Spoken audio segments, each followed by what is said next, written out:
Welcome back to the Sales Master series, and I hope that the previous videos that you watched have given you insights about the product, the framework, and a simple use case of how we could leverage the framework for different learning needs.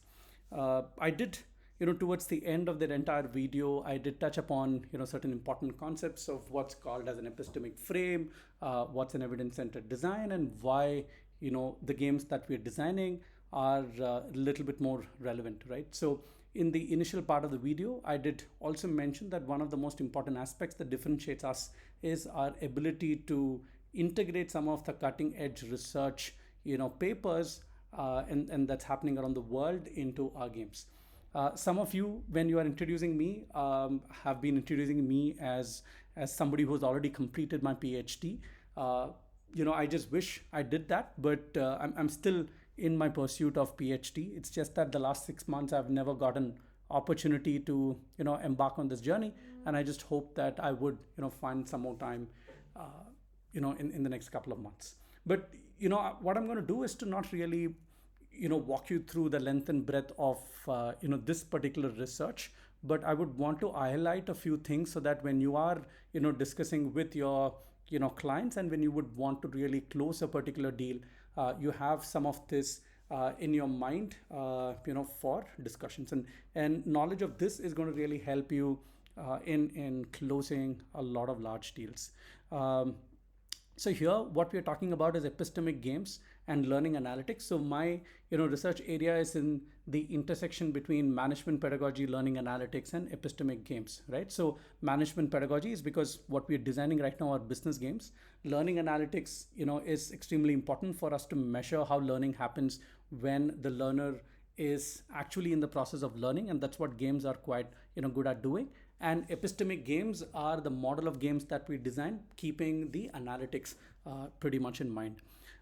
So I'm going to skip through this, and I'm just only going to highlight a few important things that you would need to know, right? Simulation games and epistemic games are not new.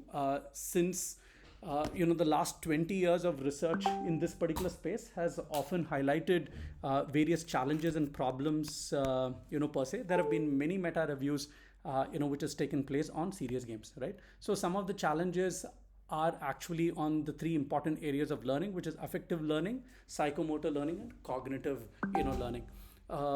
So the essence of this is that the existing simulation games that have been created and which are there have certain design related challenges and problems, and that is also one of the reasons why, though gamification and game based learning, which was touted to be one of the most popular emerging trends in the learning space even by Gartner, has not actually seen the kind of uptake that it should have.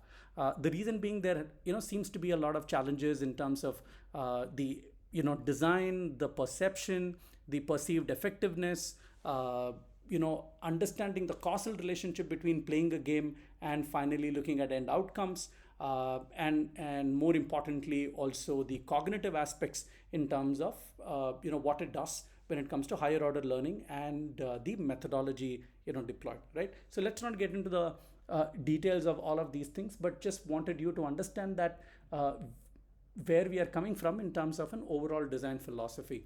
So there have been challenges in the past which have been highlighted by many meta reviews on why there is a problem in the existing simulation games. So here in my overall research, I'm looking at three important facets, which is realism, as to why realism is extremely important in terms of a context. So all this while, when we're talking about the framework, I was talking to you about realism, which is the ability to mimic real world setups. So what does most serious games or simulation games do is, because they're focusing on game mechanics and game and the fun element, they go ahead and then take the creative advantage of moving away from realism, right? So I could have an escape room, dungeon room, and all of that created, and then explain leadership, collaboration skills, and all through that. But it is we seldom see dungeons or escape rooms in our real world, and it is a far removed from reality, right? The second aspect is measurability, right, which is extremely key, because most of the HRs are focused on return on investment to understand, hey, how do I really understand that the amount that I'm spending is actually effective, right?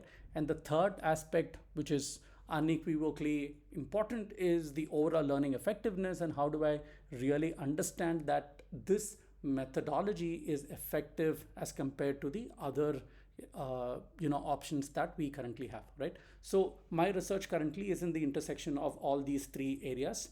So here what I wanted to highlight is the epistemic frame, right? So when it comes to realism, what's important is we would mimic the environments which are in relationship to the epistemic frame of a particular profession.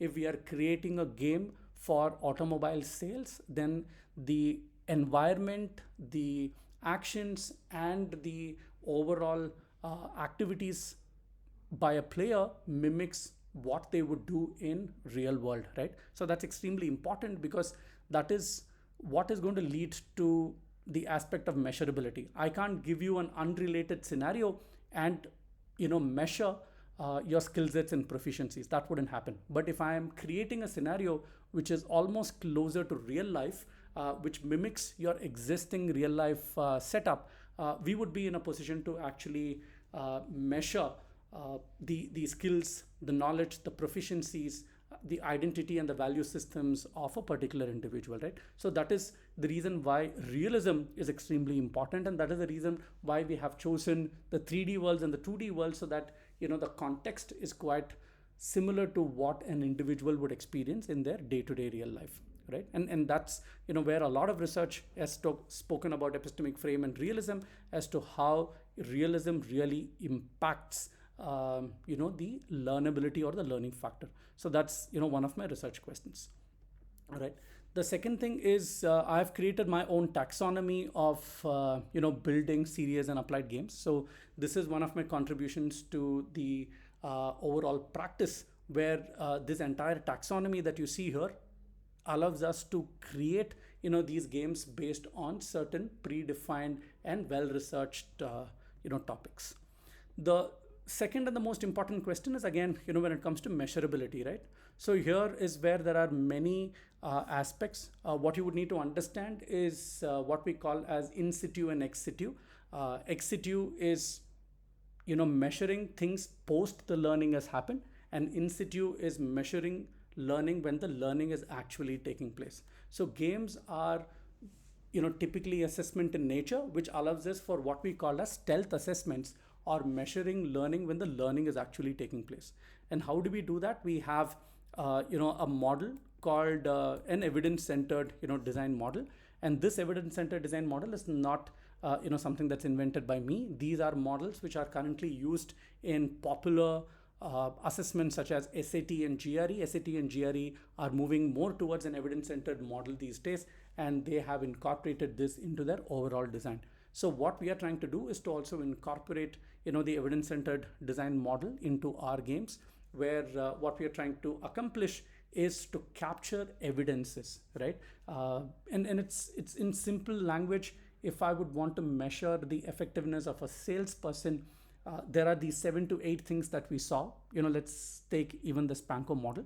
I would want to understand if he's good in opening the conversation, closing the deal, handling the objection, looking at alternatives, cross-selling. So we would need evidences to measure some of these aspects. So that is why it's extremely important that we have the entire design philosophy embedded using an evidence-centered design model, which allows us the ability to go ahead and then capture data and then measure data in a manner that is more reliable, right? So the business simulation game that we have currently is built on this particular model, and an entire research and papers have been published. So I've published at least 5 research papers in various academic conferences and journals, on the use of principal design and an evidence-centered design model, right? If the realism factor and the measurability factors are taken care of, it automatically leads to higher learning effectiveness, and there are multiple ways in which we could test that. And interestingly, there is a computational model that's currently available, right? So this is a part of the overall series design phase, where I could have a knowledge model, a player model, and a game model. So whatever we are currently designing is in conjunction to well researched models that exist, and we have been using some of these models as a part of the design. So when you have your conversations with your customers, please bear in mind that we are not just designing games out of thin air, but we are designing games keeping in mind the latest cutting edge research that's happening in this particular space. I hope this helps you, when you're articulating the offering to our customers. Thank you.